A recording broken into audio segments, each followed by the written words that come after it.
जय माता दी दोस्तों, आप सभी का स्वागत है अपने YouTube चैनल पर।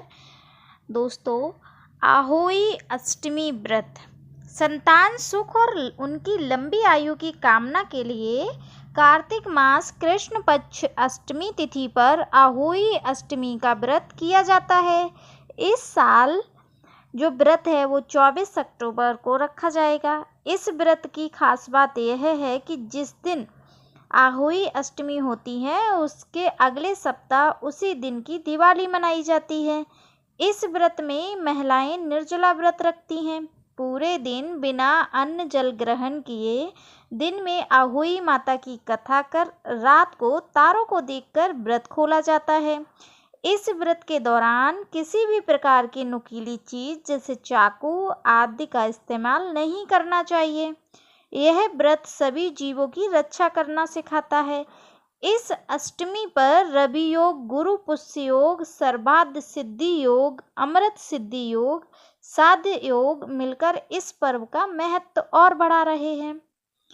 भक्तजनों, जानते हैं आहोई अष्टमी के दिन आहोई माता की व्रत कथा। साहूकार की बेटी जहाँ मिट्टी काट रही थी उस स्थान पर साहू अपने 7 बेटों के साथ रहती थी। मिट्टी काटती हुई गलती से साहूकार की बेटी की खुरपी की चोट से स्याहू का बच्चा मर गया। इस पर क्रोधित होकर स्याहू ने कहा, मैं तुम्हारी कोख बांधूंगी। स्याहू के वचन सुनकर साहूकार की बेटी अपनी 7 भाभियों से एक एक कर विनती करती है कि वह उसके बदले अपनी कोख बंधवा ले। सबसे छोटी भाभी ननद के बदले अपनी कोख बंधवाने के लिए तैयार हो जाती हैं। इसके बाद छोटी भाभी के जो भी बच्चे होते वे 7 दिन के बाद मर जाते थे। 7 पुत्रों की इस प्रकार मृत्यु होने के बाद उसने पंडित को बुलवाकर इसका कारण पूछा। पंडित ने सूही गाय की सेवा करने की सलाह दी। सुरभि सेवा से प्रसन्न होकर और छोटी बहू से पूछती है कि तू किसके लिए मेरी इतनी सेवा करती है और वह उससे क्या चाहती है।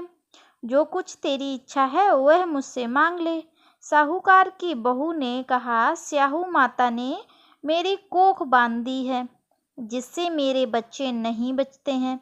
यदि आप मेरी कोख खुलवा दें तो मैं आपका उपकार मानूंगी।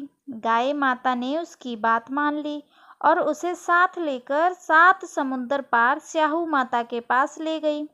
रास्ते में थक जाने पर दोनों आराम करने लगते हैं। अचानक साहूकार की छोटी बहू की नज़र एक ओर जाती है। वह देखती है कि एक सांप गरुण पखनी के बच्चे को डसने जा रहा है और वह सांप को मार देती है। इतने में गरुण पखनी वहां आती है और खून बिखरा हुआ देखकर उसे लगता है कि छोटी बहू ने उसके बच्चे को मार दिया। इस पर वह छोटी बहू को चोंच मारना शुरू कर देता है। छोटी बहू इस पर कहती है कि उसने तो उसके बच्चे की जान बचाई है। गरुण पंखनी इस बात से खुश होती है और सूही सहित उन्हें स्याहू के पास पहुंचा देती है। वहां छोटी बहू स्याहू की सेवा करती है। स्याहू छोटी बहू की सेवा से प्रसन्न होकर उसे 7 पुत्र और 7 बहू होने का आशीर्वाद देती है।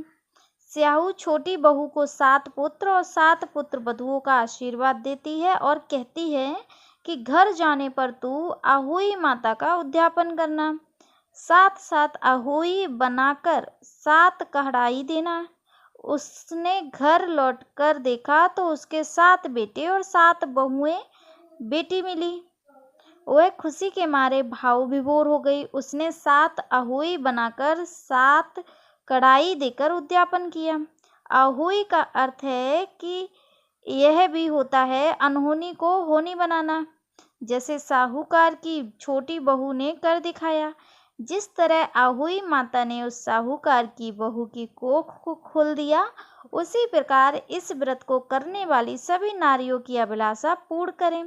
हे आहोई माता, जिस प्रकार आपने साहूकार की बहू का आपने उसकी कोख भरी, उसके बच्चे को जन्म दिलवाया, उसी प्रकार सभी माताओं को अपने पुत्र पुत्री की अच्छी सलामती और उनको जन्म देने की आप आशीर्वाद दें।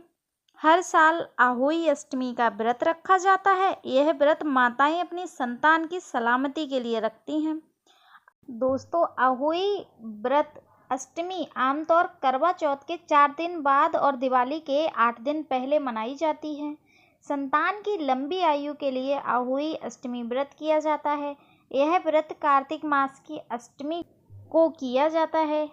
इस प्रकार आहोई माता की कथा सुनकर आप पूजा अर्चना कीजिए और अपने संतान की लंबी आयु के लिए माता से आशीर्वाद लीजिए। अब चलिए जानते हैं, अगर आप पहली बार व्रत कर रही हैं तो इन बातों का विशेष ध्यान रखें। पहली बार आहोई अष्टमी व्रत कर रही हैं जो भी माताएं, तो इस बार आपको कुछ नियमों का पालन करना है। संतान होने के बाद पहली बार व्रत करने पर मायके से आहोई अष्टमी का सामान आने की परंपरा है।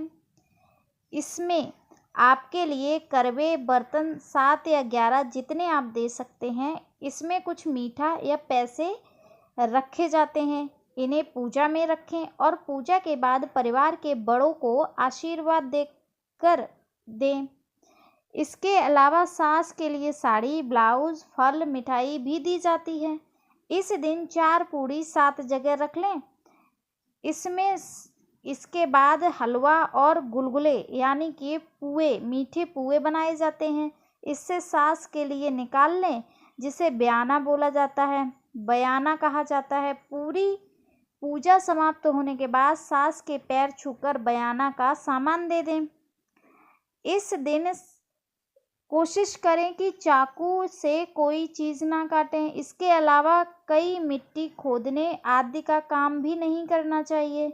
इसके अलावा इस दिन चांदी की माला पहनी जाती है, जिसमें स्याऊ माता का लॉकेट होता है और चांदी के मनके होते हैं। इस माला को पहले व्रत से शुरू करते हैं और बच्चे की शादी तक हमेशा आहोई व्रत वाले दिन पूजा में शामिल करते हैं और पहनते हैं। अगर पहली बार व्रत रख रही हैं तो माला जरूर ले आएं। शुभ मुहूर्त आपको पता ही है, शाम को 5:42 से शुरू होगा और शाम को 6:59 तक रहेगा। ऐसे में आप पूजा कर सकते हैं। तारे देखने का समय है शाम को 6:06 से। इस प्रकार आपको पूजा अर्चना करनी है, माता से क्षमा याचना मांगनी है और अपने बच्चे की दीर्घायु की कामना करते हुए आपको ये व्रत का पालन करना है।